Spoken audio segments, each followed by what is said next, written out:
नमस्कार प्रिय अभ्यर्थियों एवं भविष्य के अधिकारियों। आप लोगों का अपने इस नंदनी आईएएस में स्वागत है। और जैसा कि मैंने बताया कि मैं आपका अध्यापक इतिहास का आपके इतिहास को कवर करने के लिए, आपके इतिहास की बेसिक अंडरस्टैंड को बढ़ाने के लिए क्लास 6 से लेकर क्लास 12 तक की एनसीईआरटी आपको कराई जा रही है। ये लक्ष्य यूपीएससी बैच 2025 के लिए, जो यूपीएससी आईएएस प्रीलिम्स परीक्षा 25 मई 2025 के लिए ये रखा गया है, उसको टारगेट करके ये बनाया गया है। तो इसमें जो पढ़ना है हम आपको पढ़ा रहे हैं, तो आप हमारे साथ रह करके कवर कर ले जाएंगे। आपके इतिहास एनसीईआरटी में क्लास 6 की जो हमारे अतीत पुस्तक है, उस पुस्तक में हमारे 10 चैप्टर हो चुके हैं। जो क्लास 6 की जो बुक है हमारे अतीत अतीत, उसमें हमारे 10 चैप्टर ऑलरेडी हो चुके हैं। आज हम जो स्टार्ट करेंगे वो 11वां चैप्टर होगा।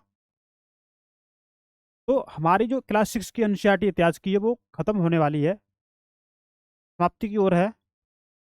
तो आप लोग हमारे साथ रह करके इस चैप्टर को बड़ी डिटेल से एक एक शब्द को पढ़ कर चलेंगे, समझ के चलेंगे। तो इसीलिए आज हम अपना स्टार्ट कर रहे हैं। तो मैं उम्मीद है कि आप लोग सकारात्मक सोच के साथ बैठे होंगे, दिमाग पर कोई दबाव नहीं रख रहे होंगे, है ना। क्योंकि आज से लगभग ये मान सकते हैं कि लगभग अनुमानित 6 महीने का समय बचा हुआ है अपनी परीक्षा को लेकर के।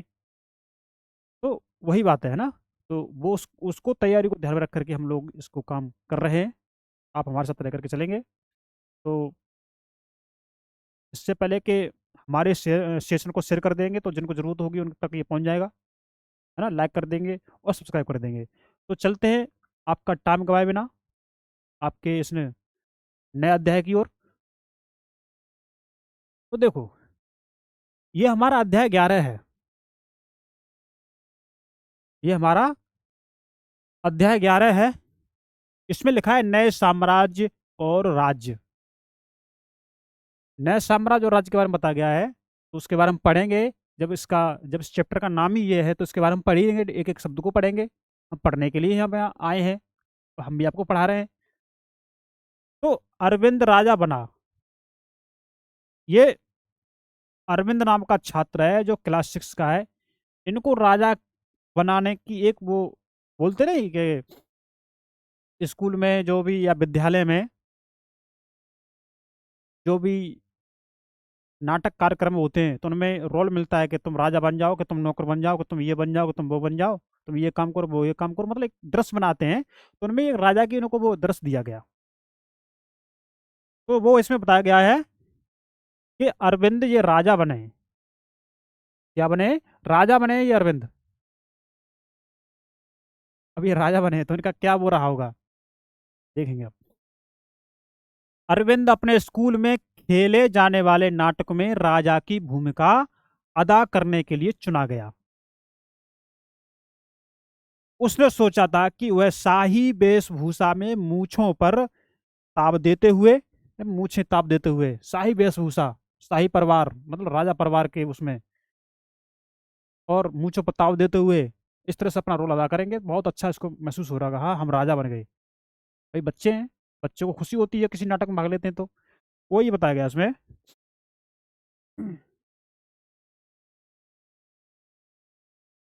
रू पहले कागज में लिपटी तलवार को शान से पकड़कर चहलकदमी करेगा। मतलब उस कागज की तलवार जो होती है उसी रूप की, है ना, तलवार के टाइप में कागज की तलवार बना करके उसको पकड़ के चहलकदमी करेगा, मतलब दिखाएगा कि हाँ मैं राजा हूँ।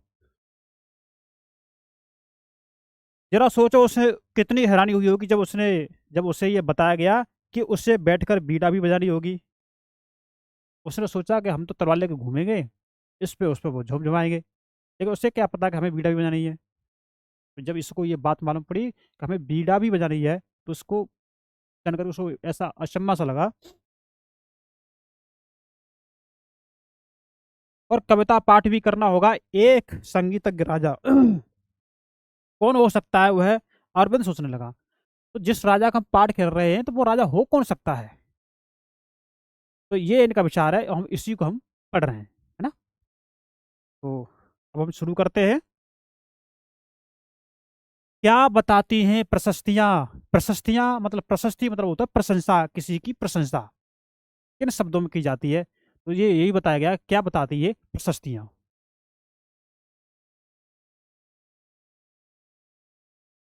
दरअसल अरविंद गुप्त वंश के प्रसिद्ध राजा समुद्रगुप्त की भूमिका अदा करने जा रहा था।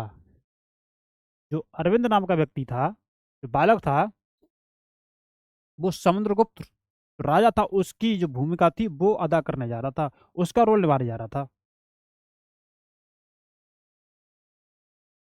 समुद्रगुप्त के बारे में हमें एक लंबे अभिलेख से पता चलता है कि वास्तव में ये उसके दरबारी कवि हर्षेड द्वारा संस्कृत में लिखी एक कविता है।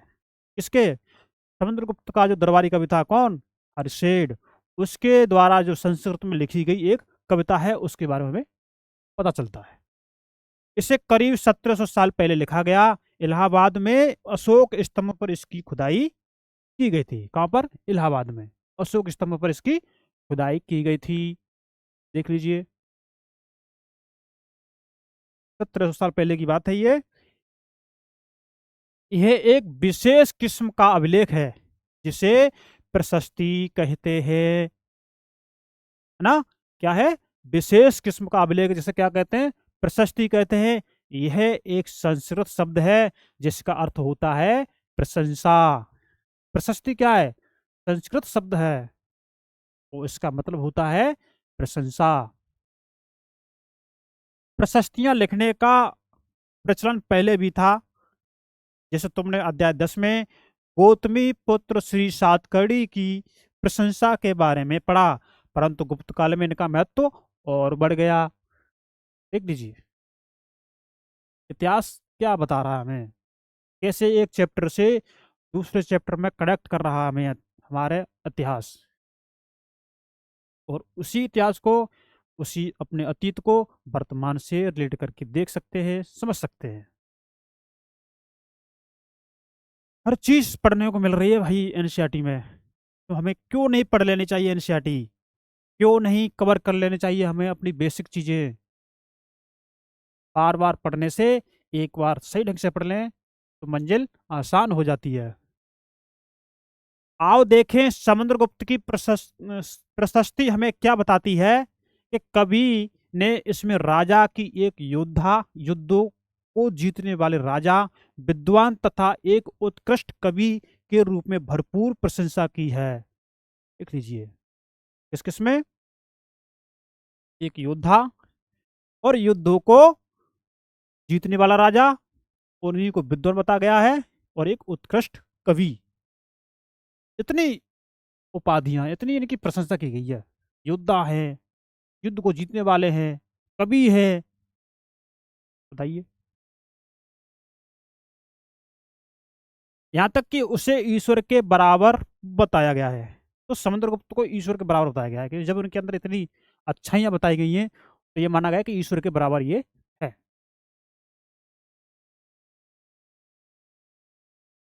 प्रशस्ति में लंबे लंबे वाक्य दिए गए हैं, यहाँ वैसे ही एक वाक्य का अंश दिया गया है। वो क्या अंश दिया गया है, वो हम उस अंश को हम एक बार पढ़ लेते हैं।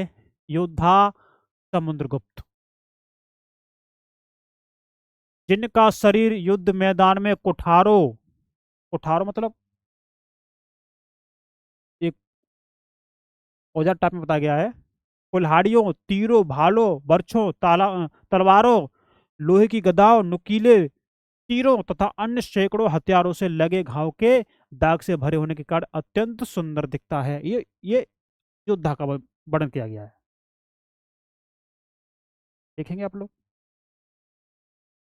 अपने इतिहास को पढ़िए। इतिहास पढ़ करके हम अपने भविष्य में जो हमारी पिछली जो गलतियां हुई थी उनको ना दोहराया जाए। इतिहास पढ़ रहे हैं हम।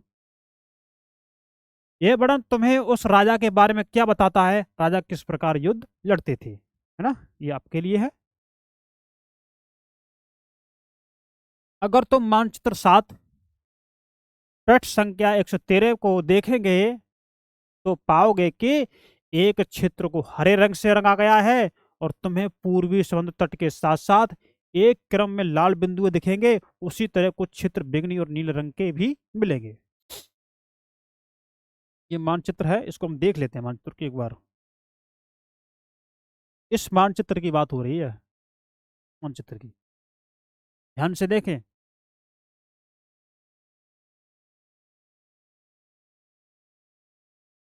ना, ये थानेसर, ये मथुरा, ये कन्नौज, प्रयाग, पाटलिपुत्र, नालंदा, ये दोनों बिहार में है। ये कन्नौज, प्रयाग, मथुरा, ये किसमें, यूपी में। उज्जैन, भरूच, पल्लवी गुजरात में है, ये सातवाहन, है ना, अजंता, इन तरह के जो नाम हैं, अमरावती, ऐहोल, चालुक्य,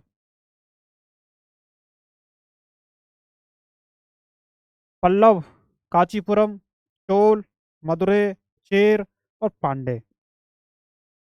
और ये यहाँ है पुहार, बिल्कुल दक्षिणी ओर की वो पूर्वी साइड में ये दिखाया गया है। ये श्रीलंका है। अब देखिए,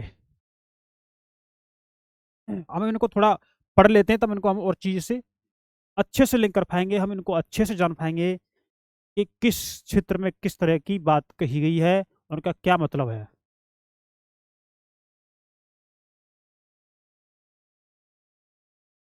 यह जो मानचित्र हमने जो अभी देखा है ना, यह मानचित्र इस प्रशस्ति में प्राप्त जानकारी के आधार पर बनाया गया है। हर्षेड चार विभिन्न प्रकार के राजाओं और उनके प्रति समुद्र गुप्त की नीतियों का वर्णन करते हैं। कौन? हर्षेड। किनके प्रति? समुद्रगुप्त के प्रति। आगे सी में देखेंगे कि मानचित्र में हरे रंग का क्षेत्र आर्यावर्त के उन 9 शासकों का है जिन्हें समुद्रगुप्त ने हराकर उनके राज्यों को अपने साम्राज्य में मिला लिया। देखेंगे इसमें।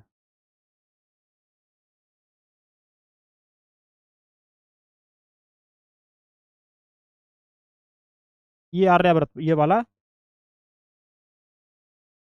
ये हरे कलर में, ये वाला क्षेत्र।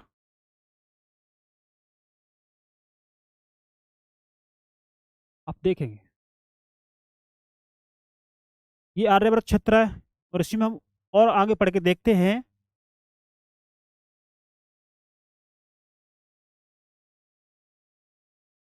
ये आर्यावर्त के क्षेत्र हैं जो उन 9 शासकों को हरा करके समुद्रगुप्त ने उनको हरा दिया और अपने राज्य में मिला लिया। उनकी हमने बात कर ली है। इसके बाद दक्षिणा पथ के बाहर शासक आते हैं। इनमें से कुछ ही राजधानियों को दिखाने के लिए मानचित्र पर लाल बिंदु दिखाए गए हैं। इन सब ने हार जाने पर समुद्रगुप्त के सामने समर्पण किया था। समुद्रगुप्त ने उन्हें उन्हें फिर से शासन करने की अनुमति दे दी थी ना। जो दक्षिणा पथ के जो हैं आंतरिक बिंदु में आते हैं उनको दिखाया गया। इसमें देखो मानचित्र में देखेंगे, इनकी बात आ रही है।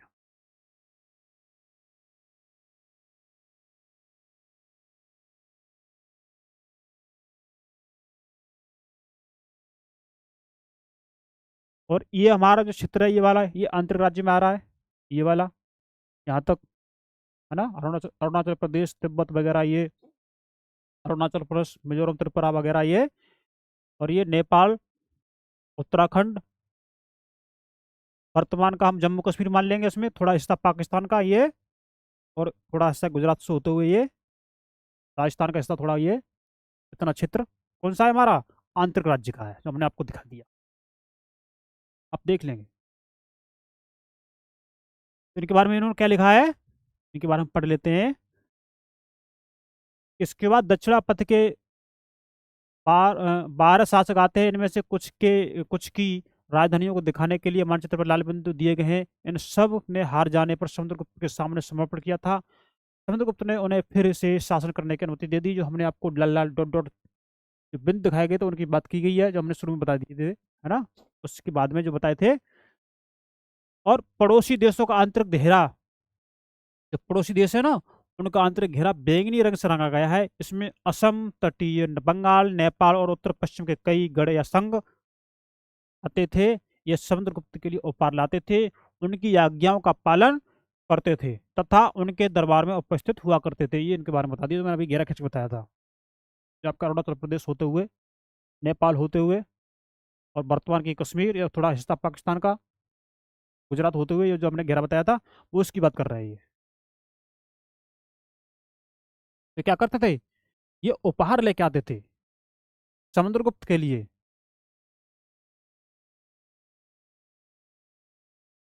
और उनकी आज्ञाओं का पालन करते थे। किनकी? समुद्रगुप्त की आज्ञाओं का पालन करते थे। बाह्य इलाके के शासक जिन्हें नीले रंग से रंगा गया है संभवतः कुषाण तथा शंख वंश के थे। इसमें श्रीलंका के शासक भी थे। इन्होंने समुद्रगुप्त की अधीनता स्वीकार की और अपनी पुत्रियों का विवाह उससे किया। देखें, इसमें श्रीलंका भी शासक शामिल है। इसमें समुद्रगुप्त की अधीनता को स्वीकार किया इन्होंने और अपनी पुत्रियों का विवाह इनसे किया। तो कौन से क्षेत्र है, हम यहाँ क्षेत्र इसमें मैप में देख लेंगे तो वो हमारा ये क्षेत्र है जो हमें बैगनी कलर, सॉरी, ये हरे से कलर में दिखाया गया है, सॉरी, नीले से कलर में दिखाया गया है। ये जो कलर नीला से दिखाया गया इसमें ये है, ये वाला हिस्सा। और इसमें श्रीलंका भी आती है। इन्हें हम बोलते हैं बाहरी राज्य। कौन से राज्य है? बाहरी राज्य, जिन पर क्या था, समुद्रगुप्त का, समुद्रगुप्त के लिए इनके जो राज्य के जो लोग थे वो क्या करते थे, अपनी पुत्री का विवाह इनके लिए कर देते थे। और ये अंतर्राज्य तो मैंने आपको बता ही दिया।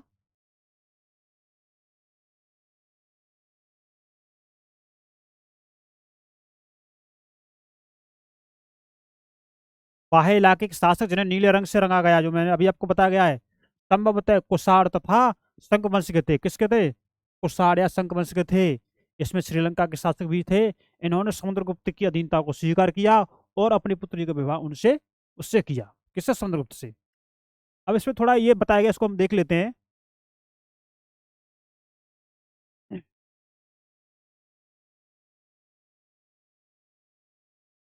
ये सिक्के दिखाए गए हैं जो समुद्रगुप्त के चित्र रहने पर, किसी में बीड़ा बजा रहे हैं, किसी में कुछ कर रहे हैं। आप इनको थोड़ा देखेंगे, देखेंगे आप, ये समुद्रगुप्त के सिक्के हैं। बीड़ा बजाने वाला राजा समुद्रगुप्त के कुछ अन्य गुणों को सिक्कों पर दिखाया गया है। जैसे इस सिक्के में उन्हें बीड़ा बजाते हुए दिखाया गया है। देखें, सिक्के पर किससे क्या मिलता है, क्या हो रहा है, उन चीजों को बताया गया है यहाँ पे। आगे देखेंगे।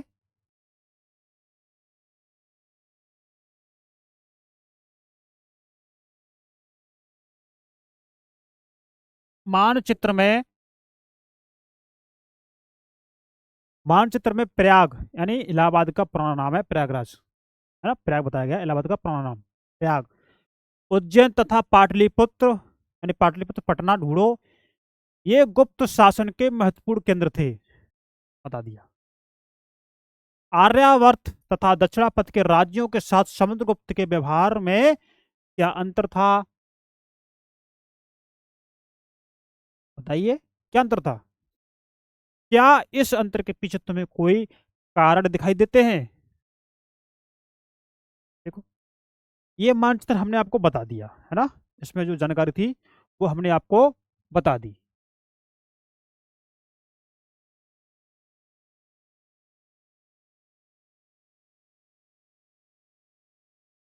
अब वंशावलियां देखेंगे हम। वंशावलियां क्या होती हैं? देखो, अधिकांश प्रशस्तियां शासकों के पूर्वजों के बारे में भी बताती हैं।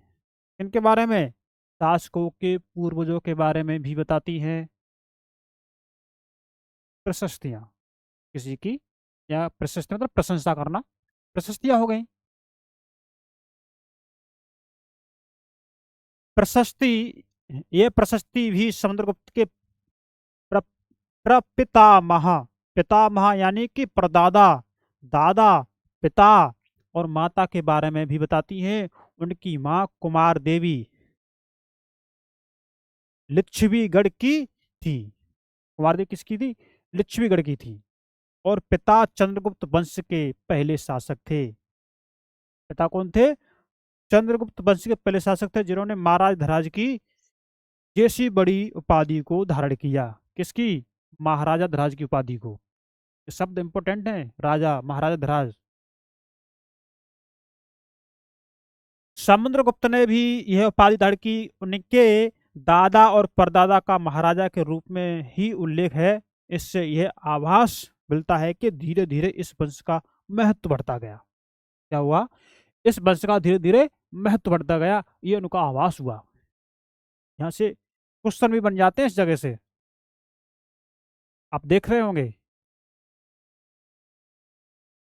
इन उपाधियों को महत्व के हिसाब से सजाओ राजा महाराजा अधिराज महाराजा कहा जाता था। देखेंगे आप। समुद्रगुप्त के बारे में हमें उनके बाद के शासकों जैसे उनके बेटे चंद्रगुप्त द्वितीय की वंशावली पूर्वजों की सूची से भी जानकारी मिलती है। उनके बारे में अभिलेखों तथा सिक्कों से पता चलता है कि उन्होंने पश्चिम भारत में सैन्य अभियानों में अंतिम शक शासक को परास्त किया। क्या हुआ? शक शासक को अंत में परास्त किया। बाद में ऐसा विश्वास किया जाने लगा कि उनका दरबार विद्वानों से भरा था। बाद में उनको लगा कि दरबार है वो किससे भरा है? विद्वानों से भरा है। बाद में क्या होता है? कवि कालिदास और खगोल शास्त्री आर्यभट्ट इनके दरबार में थे। कौन थे? कवि कालिदास और आर्यभट्ट इनके दरबार में थे। इनके विषय में और जानकारी आप अध्याय बारे में देखेंगे। इनके विषय में, कालिदास के विषय में और खगोल शास्त्री आर्यभट्ट के विषय में जानकारी अध्याय बारे में हम पढ़ेंगे। जो इसके आगे आने वाला अध्याय होगा, तो जब हम उसको पढ़ेंगे तो इनके बारे में जानकारी को हम और डिटेल से पढ़ेंगे।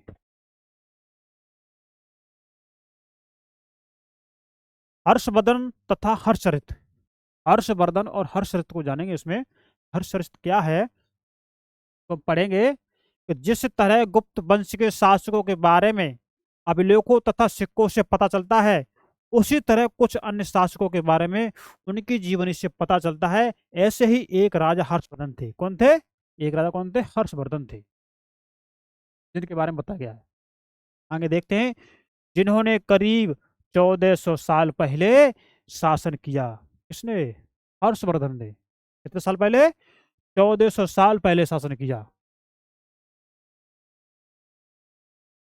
उनके दरबारी कवि बाणभट्ट ने संस्कृत में उनकी जीवनी हरिश्चरित लिखी। किसने? उनके कवि बाणभट्ट ने। किस भाषा में? संस्कृत भाषा में हर्षचरित लिखी। इसमें हर्षवर्धन की वंशावली देते हुए उनके राजा बनने तक का वर्णन है।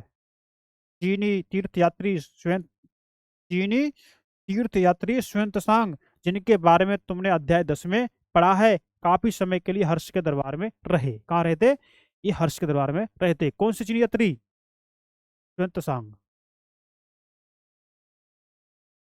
उन्होंने वहां जो कुछ देखा उसका विस्तृत विवरण दिया। जो कुछ उन्होंने देखा उसका विस्तृत विवरण दिया। देखें यहाँ, हमारी एनसीईआरटी हर बात को डिफाइन कर रही है, हर बात को बता रही है।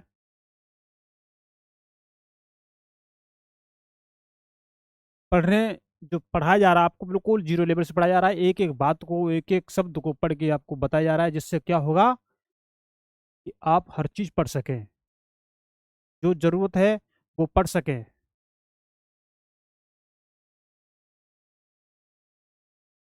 हर्ष अपने पिता के सबसे बड़े बेटे नहीं थे।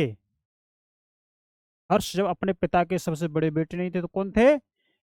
और अपने पिता और बड़े भाई की मृत्यु हो जाने पर थानेसर के राजा बने। कहाँ के? थानेसर के राजा बने ये, अपने पिता और बड़े भाई की मृत्यु के बाद। हर्ष थानेसर के राजा बने। उनके बहनोई कन्नौज के शासक थे। इनके बहनोई हर्ष के बहनोई कन्नौज के शासक थे। जब बंगाल के शासक ने उन्हें मार डाला तो हर्ष ने कन्नौज को अपने अधीन कर लिया। जब उनके बहनोई को बंगाल के शासकों ने मार डाला तो बंगाल को भी हर्ष ने अपने अधीन कर लिया। आगे क्या होता है, और बंगाल पर आक्रमण कर दिया। मगध तथा बंगाल को जीतकर उन्हें पूर्व में जितनी सफलता मिली थी उतनी सफलता अन्य जगहों पर नहीं मिली। मगध तथा बंगाल को जीतकर जितने इन साइड पूर्व दिशा में जितनी उन्हें सफलता मिली थी उतनी उन्हें कहीं सफलता नहीं मिली थी। वो आपके एनसीईआरटी ने आपको बता दिया है।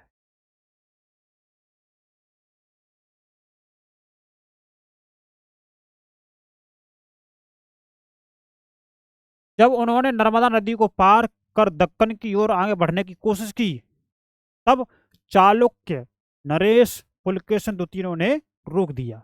अब क्यों रोक दिया, इसको थोड़ा जो आगे के क्लासों में अगले चैप्टर दी गई बातें होंगी उनको पढ़ेंगे, है ना। जहाँ जितना बताया गया है अगर हम उतना समझेंगे तो ज़्यादा बेहतर समझेंगे, क्योंकि हम एनसीईआरटी अभी स्टार्टिंग से ही कर रहे हैं। क्लास 6 स्टार्टिंग ही है, लेकिन क्लास 6 का जो ये 11वां चैप्टर है क्लास 6 की बुक समाप्ति की ओर है। मानचित्र 8 पृष्ठ संख्या 136 देखे और सूची बनाओ कि जब हर्षवर्धन बंगाल तथा नर्मदा तक गए होंगे तो आज के किन किन राज्यों से गुजरे होंगे। आप देखिए, ये आप देखिए, इतना तो आप देख ही सकते हैं ना, क्योंकि आप प्रिय अभ्यर्थी हैं, आप हमारे प्रिय अभ्यर्थी हैं और हमारे प्रिय भविष्य के अधिकारी हैं। तो इतना तो समझते होंगे, इतनी तो हम आपसे आशा रख सकते हैं। अधिकारियों और प्रिय अभ्यर्थियों, हमारे साथ बने रहिए, क्योंकि आपकी इस यात्रा में हम भी साथ हैं। ये संस्थान आप लोगों के साथ है, इसलिए आप हमें लाइक शेयर सब्सक्राइब करें, इसलिए हम आपके नया डेली बेहतर करते रहे। चलते हैं आगे। पल्लव, चालुक्य और पुलकेशन द्वितीय की प्रशस्तियां हम पढ़ेंगे। इस काल में पल्लव और इस काल में पल्लव और चालुक्य दक्षिण भारत के सबसे महत्वपूर्ण राजवंश थे। पल्लवों का राज्य उनकी राजधानी कांचीपुरम के आसपास के क्षेत्रों से लेकर कावेरी नदी के डेल्टा तक फैला हुआ था। कहाँ तक? कावेरी नदी के डेल्टा तक। कहाँ नदी कावेरी, आप देख सकते हैं। और किसकी बात हो रही है? जबकि चालुक्यों का राज्य कृष्णा और तुंगभद्रा नदियों के बीच स्थित है। चालुक्यों का जो राज्य है किस किस के बीच है? कृष्णा और तुंगभद्रा नदी के बीच में स्थित है। चालुक्यों की राजधानी एहोल थी। क्या, कौन सी राजधानी थी चालुक्यों की? एहोल राजधानी थी चालुक्यों की, एहोल। अरे पूछा गया प्रश्न यहाँ से, हो सकता आगे बन सके। अरे ये बातें तो हमें ध्यान में रखनी है, इसलिए तो हमें एनसीईआरटी के हर शब्द को ध्यान से पढ़ना है। और यूपीएससी यही से क्वेश्चन पूछ लेता है।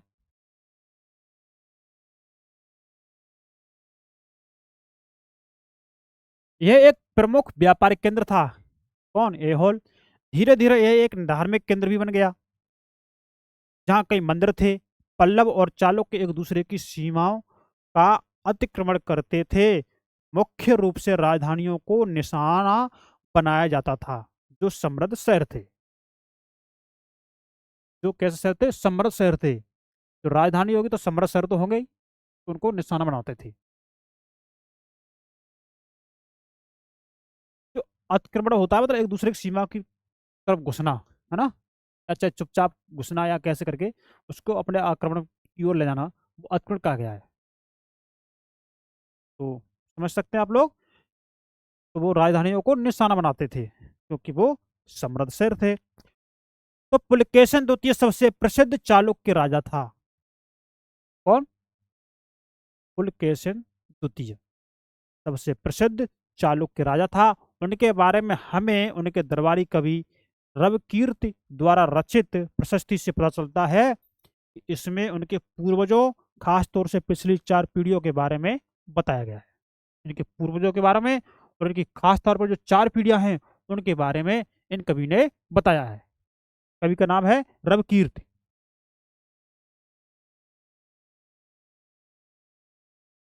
इसमें उनके पूर्वजों, खासतौर से पिछली 4 पीढ़ियों के बारे में बताया गया है। पुलकेशन द्वितीय को अपने चाचा से यह राज्य मिला था। किस मिला था? उनको अपने चाचा से यह राज्य मिला था, पुलकेशन द्वितीय को। आगे हम इसमें देखते हैं, रवि कीर्त के अनुसार उन्होंने पूर्व तथा पश्चिम दोनों समुद्र तटीय इलाकों में अपने अभियान चलाए। इसके अतिरिक्त उन्होंने हर्ष को भी आगे बढ़ने से रोका। इसमें आगे बताया गया है कि हर्ष का अर्थ आनंद होता है। क्या होता है इसमें? हर्ष का अर्थ आनंद बताया गया इसमें। कवि का कहना है कि जिस पराजय के बाद हर्ष अब हर्ष नहीं रहा, पुलकेशन द्वितीय ने पल्लव राजा के ऊपर भी आक्रमण किया। इसने, पुलकेशन द्वितीय ने पल्लव राजा के ऊपर भी आक्रमण कर दिया था, जिससे कांचीपुरम की दीवार के पीछे शरण लेनी पड़ी। आगे देखेंगे, पर चालुक्यों की विजय अल्पकालीन थी। तो चालुक्य की जो विजय थी कैसी थी? अल्पकालीन, कुछ समय के लिए। लड़ाई से दोनों वंश दुर्बल होते चले गए। लड़ाई होगी तो दोनों वंश कैसे? कमजोर, आर्थिक संपत्ति इन चीजों से कमजोर होने लगे। पल्लवों और चालुक्यों को अंततः राष्ट्रकूट तथा चोल वंशों ने समाप्त कर दिया। इसने, राष्ट्रकूट और चोल वंशों ने इनको समाप्त कर दिया। जब वो कमजोर हो गए तो उन्होंने उनको समाप्त कर दिया। और उसमें आगे देखेंगे, इनके बारे में तुम कक्षा 7 में पढ़ोगे। इनके बारे में जो जो इनके बारे में विस्तार से हम जो पढ़ेंगे वो कक्षा 7 में पढ़ेंगे। अभी उसका थोड़ा सा ही अंश दे दिया है। वे कौन से अन्य शासक थे जो तटों पर अपना नियंत्रण करना चाहते थे? अध्याय 10 को तुमने पढ़ा, उसको देख के आप बताएंगे। इन राज्यों का प्रशासन कैसे चलता था? जो राज्य थे इनका प्रशासन कैसे चलता था, वो उसमें बताया गया है कि पहले के राजाओं की तरह इन राज्यों के लिए भूमि कर सबसे महत्वपूर्ण बना रहा। जो पहले राजा थे उन राजाओं की तरह यहाँ का जो भूमि कर था वो सबसे महत्वपूर्ण बना रहा। उसमें यह बताया गया है कि प्रशासन की प्राथमिक इकाई गांव होते थे। जो प्रशासन की जो पहली इकाई, इसमें गांव को बताया गया है। लेकिन धीरे धीरे कई नए बदलाव आए। राजाओं ने आर्थिक, सामाजिक, राजनीतिक या सैन्य शक्ति रखने वाले लोगों का समर्थन जुटाने के लिए कई कदम उठाए। उदाहरण के तौर पर हम देखते हैं,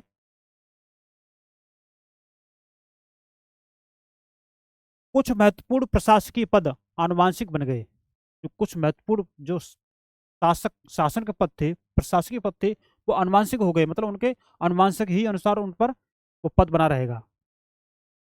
आगे देखेंगे, अर्थात बेटे अपने पिता का पद पाते थे, जैसे कि कवि हर्षेड अपने पिता की तरह महादंड नायक अर्थात मुख्य न्याय अधिकारी थे। ये बताया गया इसमें। महादंड नायक इसमें मुख्य अधिकारी को बताया गया है। ये पूछ लिया जाता है क्वेश्चन यहाँ से। कभी कभी एक ही व्यक्ति कई पदों पर कार्य करता था, जैसे कि हर्षेड एक महादंड नायक होने के साथ साथ कुमार मात्य अर्थात एक महत्वपूर्ण मंत्री था। मतलब एक व्यक्ति दो दो पद पर काम कर लेता था।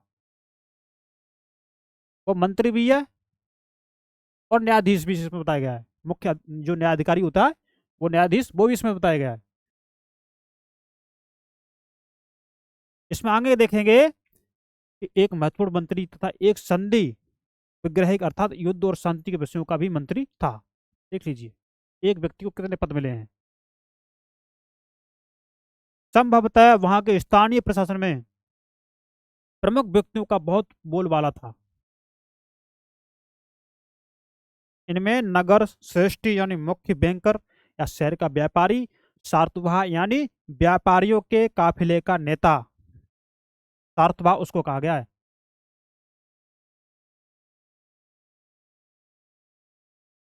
इसको, व्यापारियों के जो काफिले का जो नेता था उसको सार्थ वाह कहा गया है। प्रथम कुलिक अर्थात मुख्य शिल्पकार तथा कायस्थों यानी लिपकों के प्रधान जैसे लोग होते थे। देख लेंगे आप लोग। प्रथम कुलिक अर्थात मुख्य शिल्पकार, और कास्थो यानी कि लिपिकों के प्रधान, ये लोग होते थे। ये महत्वपूर्ण शब्द है आप लोगों के लिए। पता ही नहीं होता कि हमने ये क्या क्या पूछ रहा है एग्जामिनर, क्या क्या क्वेश्चन बना दिया। और जिन्होंने पढ़ाने में तो छोड़ आएंगे, इसलिए आप जो हमारे साथ पढ़ रहे हो, और मैं इनको थोड़ा हाईलाइट भी कर रहा हूँ इन शब्दों को, अपने नोट भी कर सकते हैं।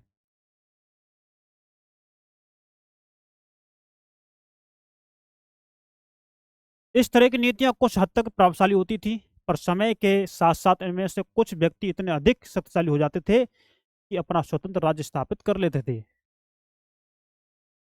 देख लीजिए, समय के साथ साथ जो व्यक्ति थे इतने शक्तिशाली हो गए, उन्होंने अपना अलग राज्य ही बनाना शुरू कर दिया। सोच कर बताओ कि अफसरों का पद अनुमानित कर देने में क्या क्या फायदे और क्या क्या नुकसान हो सकते हैं। अब देखेंगे, बताएंगे समझ के।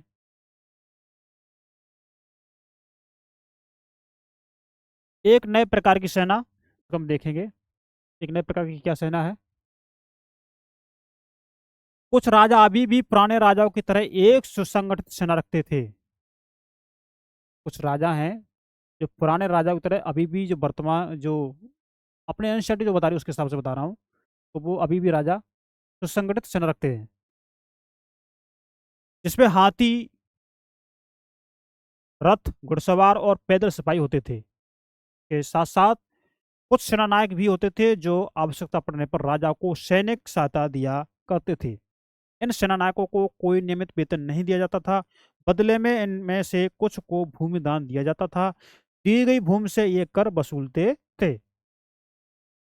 और हम आगे देखेंगे इसमें, जिससे वे सेना तथा घोड़ों की देखभाल करते थे।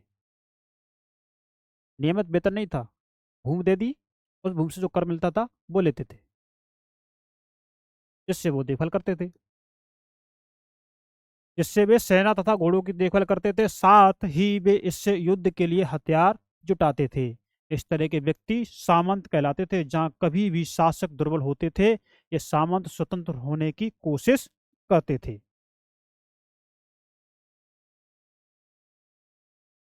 आगे देखेंगे इसमें, दक्षिण के राज्यों में सभाएं, जो दक्षिण का राज्य था उनमें जो सभाएं होती थी, उन सभाओं में क्या होता था, किस तरह की होती थी, इन चीजों के बारे में इसमें बताया गया है। पल्लवों के अभिलेखों में कई स्थानीय सभाओं की चर्चा की गई है। इसमें से एक था क्या, ब्राह्मण भूस्वामियों का संगठन। इनका ब्राह्मण भूस्वामियों का संगठन, जिसे सभा कहते थे। ये सभाएं उप समितियों के जरिए सिंचाई, खेतीबाड़ी से जुड़े विभिन्न काम, सड़क निर्माण, स्थानीय मंदिरों की देखरेख आदि का काम करती थी। तो ये सभाएं थी ये।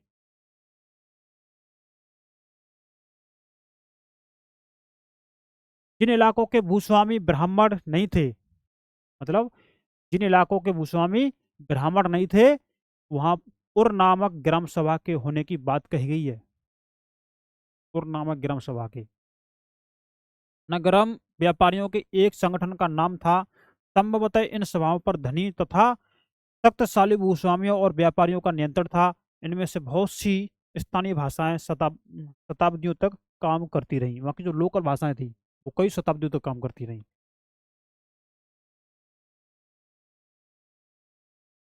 तो हमें एनसीईआरटी में हर बात पढ़ने को मिल रही है। अब उस जमाने में जो आम लोग थे, जो आम जनता थी, उसके बारे में बताया गया है। उस जमाने की जो आम जनता के कैसे क्या काम थे, उन पर क्या हो रहा था उस समय की इसमें बात बताई गई है। तो उसको हम देख लेते हैं कि जनसाधारण के जीवन की थोड़ी बहुत झलक हमें नाटकों तथा कुछ अन्य स्रोतों से मिलती है। चलो इसके कुछ उदाहरण हम देखते हैं। क्या उदाहरण है कि कालिदास अपने नाटकों में राज दरबार के जीवन के चित्रण के लिए प्रसिद्ध हैं।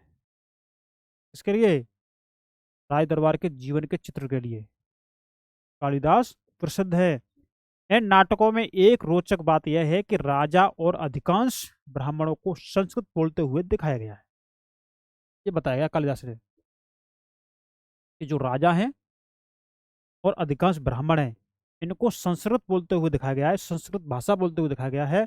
जबकि अन्य लोग तथा महिलाएं प्राकृतिक बोलते हुए दिखाया गया है। हर चीज समझ में आ रही है इसमें।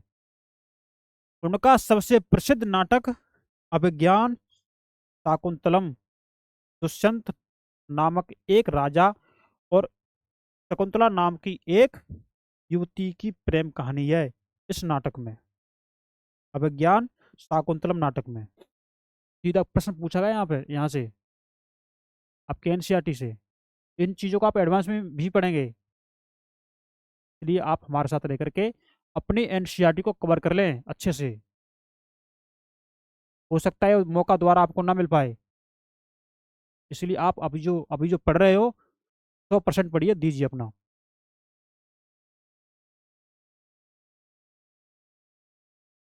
तो दुष्यंत नामक एक राजा और शकुंतला शकुंतला नाम की एक युवती की प्रेम कहानी अभिज्ञान शाकुंतलम नाटक में लिखी गई है। इस नाटक में एक गरीब मछुआरे के साथ राज कर्मचारियों के दुर्व्यवहारों की बात कही गई है। गरीब मछुआरे के साथ जो नाटक दिखाएगा उसमें बारे में बात की गई है ना। जो राज कर्मचारी के जो कर्मचारियों का जो दुर्व्यवहार था वो उसमें बताया गया है। तो एक मछुआरे को एक अंगूठी मिली, वो इसमें बताया गया है, तो इसको हम पढ़ लेते हैं। एक मछुआरे को एक कीमती अंगूठी मिली। ये अंगूठी राजा ने शकुंतला को भेंट की थी। किसको की थी? शकुंतला को। पर दुर्घटनावश उसे एक मछली निगल गई। किसको? शकुंतला को। जब मछुआरा इस अंगूठी को लेकर राजमहल पहुंचा तो द्वारपाल ने उस पर चोरी का आरोप लगा दिया। आगे देखते हैं। मुख्य पुलिस अधिकारी भी बहुत बुरी तरह से पेशा कर रहे थे उसके साथ, मतलब पेश आ रहे थे उसके सामने। तो उनका व्यवहार अच्छा नहीं था, ये बताया गया है। राजा उस अंगूठी को देखकर बहुत खुश हुआ, राजा को पता था, और उन्होंने मछुआरे को इनाम दिया। लेकिन पुलिस वाला और द्वारपाल मछुआरे से इनाम का कुछ हिस्सा हड़पने के लिए उसके साथ शराब खाने चल पड़े। देखेंगे आप लोग, उस समय इस स्थिति में भी लोग कर्मचारी थे वहां पर। आज अगर किसी गरीब आदमी को कुछ मिलता है और वह पुलिस में खबर करता है तो क्या उसके साथ इसी तरह का बर्ताव किया जाएगा? ये आपसे क्वेश्चन पूछ रहा है एनसीईआरटी। एक प्रसिद्ध व्यक्ति का नाम बताओ जिसने प्राकृत में उपदेश दिए, और एक राजा का नाम बताओ जिसने प्राकृत में अपने अभिलेख लिखवाए। बताएंगे आप लोग। कमेंट बॉक्स में कुछ कमेंट किया करें, जिससे हमें थोड़ा अच्छा लगता है। हाँ? और हमारे सेशन को लाइक किया करें, शेयर किया करें, सब्सक्राइब किया करें। ओके। हम आपके लिए कर रहे हैं, एक एक शब्द को पढ़ रहे हैं, हम कुछ नहीं छोड़ रहे। और आप क्या चाहते हैं, और आपको जो चाहिए वो हम आपको दे रहे हैं, क्योंकि लक्ष्य यूपीएससी 2025 बैच चाहिए। 25 मई 2025 की जो तिथि है यूपीएससी आईएएस की, उसको ध्यान में रख करके ये सब कुछ किया जा रहा है, आप लोगों के लिए किया जा रहा है। अब इसमें हम आगे चलते हैं। एक चीनी तीर्थयात्री फासियन का ध्यान उन लोगों की दुर्गति पर भी गया। चीनी यात्री कौन है? फासियन। इनका ध्यान उन लोगों की दुर्गति पर भी गया, तो उन्होंने कहा कि जिन्हें ऊंचे और शक्तिशाली लोग अछूत मानते हैं, जिन्हें ऊंचे और शक्तिशाली लोग अछूत मानते हैं, इन्हें शहरों के बाहर रहना पड़ता था। जिनको अछूत मानते हैं वो शहरों के बाहर रहते थे, ये सब बताया गया आपके एनसीईआरटी में। वे लिखते हैं, अगर इन लोगों को शहर या बाजार के भीतर आना होता था तो सभी को आगाह करने के लिए ये लकड़ी के टुकड़े पर चोट करते रहते थे। देखो, अगर ये शहर के भीतर आते थे तो लकड़ी के टुकड़े पर एक कोई आहत करते थे, जिससे आवाज हो, जिससे मालूम पड़े कि हाँ ये लोग शहर के अंदर आ रहे हैं, तो जिससे वो लोग सतर्क हो जाएं। ऐसी इसमें बात लिखी है आपके एनसीईआरटी में, हम ये भी पढ़ रहे हैं। तो यह आवाज सुनकर लोग सतर्क होकर अपने को छू जाने से या किसी भी प्रकार के संपर्क से बचते थे या बचाते थे। एक जगह बाण भट्ट द्वारा अभियान पर निकली राजा की सेना का बड़ा सजीव चित्रण किया गया है। तो सजीव चित्रण क्या है उसको हम पढ़ लेते हैं। राजा की सेना तो पढ़ेंगे हम। राजा की सेना राजा बड़ी मात्रा में साजो सामान लेकर यात्रा करते थे। बड़ी मात्रा में जो सामान जरूरी था उसको लेकर के यात्रा करते थे। इनमें हथियारों के अतिरिक्त रोजमर्रा के उपयोग में आने वाली चीजें जैसे बर्तन, असबाब, जिसमें सोने के पायदान भी शामिल थे, खाने पीने का सामान, बकरी, हिरण, खरगोश, सब्जियां, मसाले आदि विभिन्न प्रकार की चीजें शामिल होती थी। ये चीज खाने पीने की थी। ये सारी चीज ठेले गाड़ियों पर या ऊंटों तथा हाथियों जैसे सामान ढोने वाले जानवरों की पीठ पर लाद कर ले जाई जाती थी। सामान है तो जो सामान ढोने वाले जानवर होंगे या गाड़ियां होंगी तो उन्हीं पर रखेगी तो ले जाएंगे, तो वही बताया है। इस विशाल सेना के साथ साथ संगीतकार नगाड़े, बिगुल तथा तुरही बजाते हुए चलते रहते थे। रास्ते में पड़ने वाले गांव वालों को उनका सत्कार करना पड़ता था। मतलब जिस रास्ते से ये गुजर रहे हैं, अगर उस रास्ते में अगर कोई गांव पड़ जाता तो उनको उनका कार आदर सम्मान करना पड़ता था। वे दही, गुड़ तथा फूलों का उपहार लाते थे। दही का, गुड़ और फूल इनका उपहार लेके आते थे लोगों के लिए। आगे देखते हैं, जानवरों को चारा भी देते थे, है ना। वे राजा से भी मिलना चाहते थे ताकि अपनी शिकायत या कोई अनुरोध उनके सामने रख सके। के लिए ये सामान लेके आते थे, दही, गुड़, फूलों की माला, और उनके जानवरों के लिए चारा लेके आते थे, और वो राजा से मिलना चाहते थे जिससे अपनी समस्या उनके सामने पेश आ सके या रख सके। पर यह सेना अपने पीछे विनाश और विध्वंस की निशानी छोड़ जाती थी। क्या करती थी? ये अपने पीछे विनाश और विध्वंस की निशानी छोड़ जाती थी। अक्सर गांव वालों की झोपड़ियां हाथी कुचल डालते थे। जो गांव की झोपड़ियां थी उनको हाथी कुचल डालते थे। मतलब जहां से ये सेना निकलती थी तो वहां मतलब ये कुछ विनाश टाइप का हो गया। ये लगता था मतलब कोई प्रलय आ गई, इस तरह की बात इसमें लिखी है। तो विनाश और विध्वंस की निशानी छोड़ जाती थी। अक्सर गांव वालों को झोपड़ियां हाथी कुचल डालते थे और व्यापारियों के काफिले में जूते बैल इस हलचल भरे माहौल से डरकर भाग खड़े होते थे। बाण भट्ट लिखते हैं कि पूरी दुनिया धूल के गर्त में डूब जाती थी। ये बाण भट्ट लिखते हैं, इंपोर्टेंट बात लिखी है उन्होंने। पूरी दुनिया धूल के गर्त में डूब जाती थी, इन्हीं की बात कही गई है।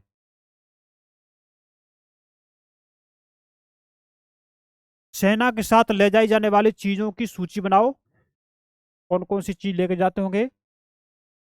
ग्रामवासी राजा के लिए क्या क्या लेकर आते थे, ये बात आप बताओ। तो अभी हम इसमें पढ़ चुके हैं।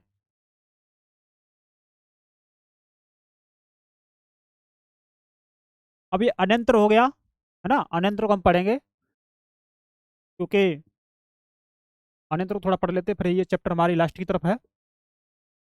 मानचित्र 6 पृष्ठ संख्या 84 से 85 में अरब ढूंढेंगे आप लोग। तो मरुभूमि होते हुए भी सदियों से अरब यातायात का एक बड़ा केंद्र था, है ना। कहाँ से? मरुभूमि होते हुए सदियों से अरब यातायात का एक बड़ा केंद्र था।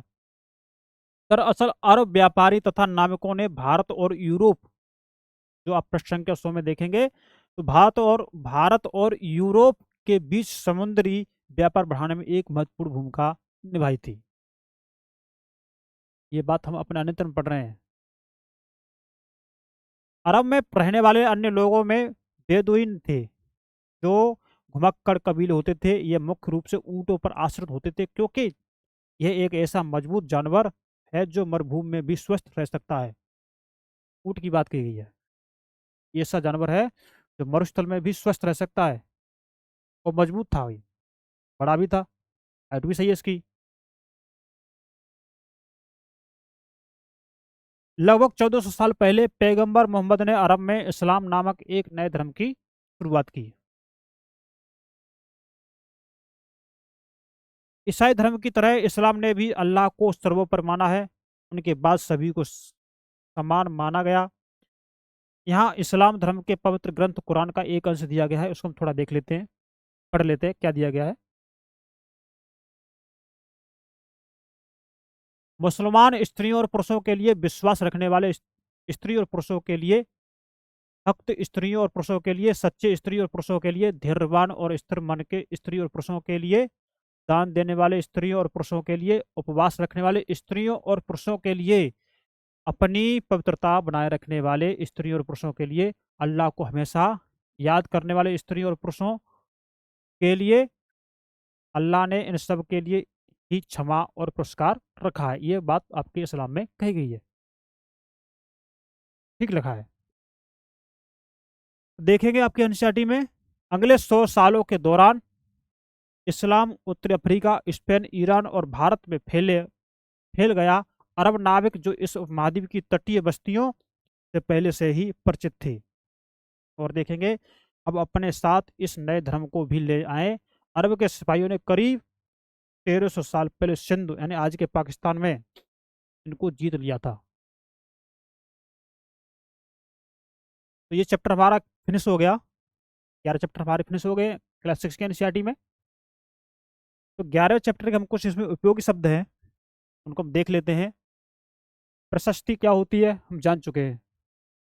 आर्यावर्त, दक्षिणापथ, वंशावली क्या है, आनुवांशिक पदाधिकारी क्या होते हैं, सामंत क्या होते हैं, सभा क्या होती है और नगरम क्या होते हैं, इनको बारे में हमने पढ़ लिया है।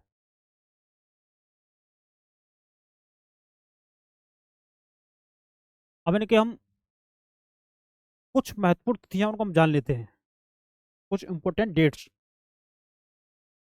गुप्त वंश की शुरुआत कब होती? 1700 साल पहले। हर्षवर्धन का शासन 1400 साल पहले।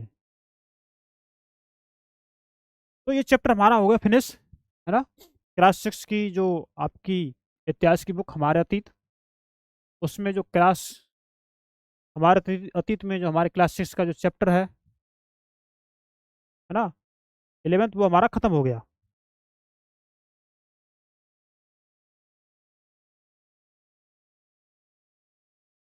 और उसमें हम देखते हैं कि हमें अगली क्लास में क्या कराना है, तो एक बार देख लेते हैं। अगली क्लास में हम जो अध्याय 12 ये करेंगे। तो आज हमने बहुत अच्छी तरह से हर चीज़ को डिफाइन किया है और हमें उम्मीद है कि आपने अच्छी तरह से सीखा होगा। तो यदि आपको हमारी ये क्लास अच्छी लगती है तो आप हमारे इस चैनल को लाइक करें, सब्सक्राइब करें और शेयर करें। और हमें उम्मीद है कि आप हमारे साथ जुड़े रह करके अपनी तैयारी को नया जोश भर सकते हैं और नई ताकत दे सकते हैं, क्योंकि लक्ष्य यूपीएससी 2025 बैच और जो 25 मई जो 2025 की परीक्षा है आईएएस की, उसको ध्यान रख करके हर कार्यक्रम आपके लिए किया जा रहा है। तो आप हमारे साथ जुड़े रहिए और पावरफुल रहिए, विद कॉन्फिडेंस के साथ रहिए और आपका एग्जाम अच्छा जाएगा। 100% क्वेश्चन आपको यहीं से मिलेंगे। आज के लिए इतना ही करते हैं, मिलते हैं नेक्स्ट क्लास में। नमस्कार, थैंक यू, धन्यवाद, बाय बाय, थैंक यू।